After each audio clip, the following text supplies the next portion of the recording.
பிடிக்காது. ஏன்னா சுத்தி இருக்கிறவங்க எல்லாருமே கிறிஸ்டியன்ஸ், எல்லாருமே ஏமாத்துவாங்க, எல்லாருமே போர்ஜரி பண்ணுவாங்க, கிறிஸ்டியன் அவன் பொய் சொல்லுவான், கிறிஸ்டியன் அவன் தப்பா ஓட்டு பண்ணிட்டு இருப்பான். எப்படி கிறிஸ்டியனுங்களை இவ்வளவு தப்பா பண்றாங்க? அவங்கள எப்படி இயேசு காப்பாத்துறாரு? அவர் காப்பாத்துறவர் அவர் இயேசுவா இருக்கு. உங்களுக்கு நீங்களே சைக்காலஜில பண்ணீங்க நல்லாவே. நீங்க சின்ன வயசுல இருந்து இயேசுவை பத்தி உங்களுக்கு நிறைய பேர் பேசியிருப்பாங்க. கண்டிப்பா நீங்க இயேசுவை பத்தி கேட்காம யாருமே இருக்க மாட்டீங்க. ஆனா கண்டிப்பா உங்களுக்கு இயேசுவை பத்தி கேட்கறது பிடிக்கல, பிடிச்சு நீங்க கண்டிப்பா கேட்டிருக்க மாட்டீங்க. இப்பவும் உங்களுக்கு கேட்கறதுக்கு எரிச்சலா தான் இருக்கும். ஏன்னா அந்த இடத்துல நான் இருந்திருக்கேன். நீங்க பட்ட அதே எரிச்சல் நானும் தான் பட்டிருக்கேன். ஆமா இவனுங்க அவனா கிளம்பி வந்துருவானுங்க, அல்லையா சொல்றதுக்கு அவனா வந்துருவானுங்க, இவங்களுக்கு ஒரு வேலை இல்ல, இப்ப ஏன் சாமி பண்ணாது இவங்க என்ன பண்ணிட போகுது? இது கண்டிப்பா உங்க மைண்ட்ல இப்போ ஓடிட்டு தான் இருக்கு. சும்மா ஏதாவது கடைசியில பத்தி உங்க குலதெய்வம் தான் உங்க ஹார்ட். ஏன் உங்க அப்பா அவனுக்கு கெட்டது பண்ணுவாரா?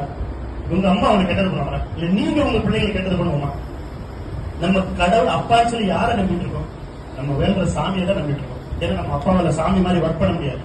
நீங்க அப்பா இருக்கீங்கன்னா உங்க பிள்ளை உங்ககிட்ட கேட்டு பாப்பாரு. ஆனா உங்க ஈக்குவலா சாமி கிட்ட தான் எங்க அப்பா அப்படின்னு. அந்த சாமி என்ன ஹார்ட் அட்டாக் வர வச்சிருக்க கூடாது. எனக்கு கெட்டது பண்ணிட்டு கத்தி எடுத்து குத்திட்டு அதை கூட உன்னை ஆபரேஷன் ஹாஸ்பிட்டல் கூட்டு போறது அப்பாவா? எனக்கு அப்படிதான் தோணுச்சு. எனக்கு போவோம். ஏன்னா நான் 20 வருஷம் 25 வருஷம் அவ்வளவு சாமி கும்பிட்டுருக்கேன், அவ்வளவு சாமிக்கு அவ்வளவு சபை பண்ணிருக்கேன், அவ்வளவு காரியங்கள் பண்ணிருக்கேன். அப்போ நான் ஒரே ஒரு விஷயம் சொன்னேன், இயேசுன்றது நீங்க உண்மையா இருந்தா நம்ம சேலஞ்ச் தான் கொடுக்குறோம். ஏன்னா நம்ம நீங்க உண்மையா இருந்தா என் இதயத்துக்குள்ள வாங்க. எனக்கு இப்போ ஹார்ட் ப்ராப்ளம், எனக்கு ஹார்ட் ஆபரேஷன் பண்ண சொல்லிருக்கேன்.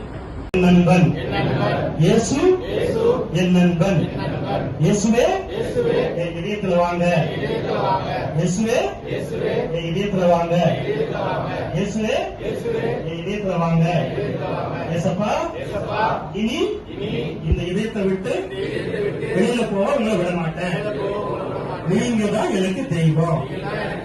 எங்களுக்குள்ள இருக்கிற தீய சக்தி எது இருந்தாலும் எல்லாத்தையும் இயேசுவின் நாமத்துல வெளியில போன்னு சொல்லி அறிக்கையிடும்.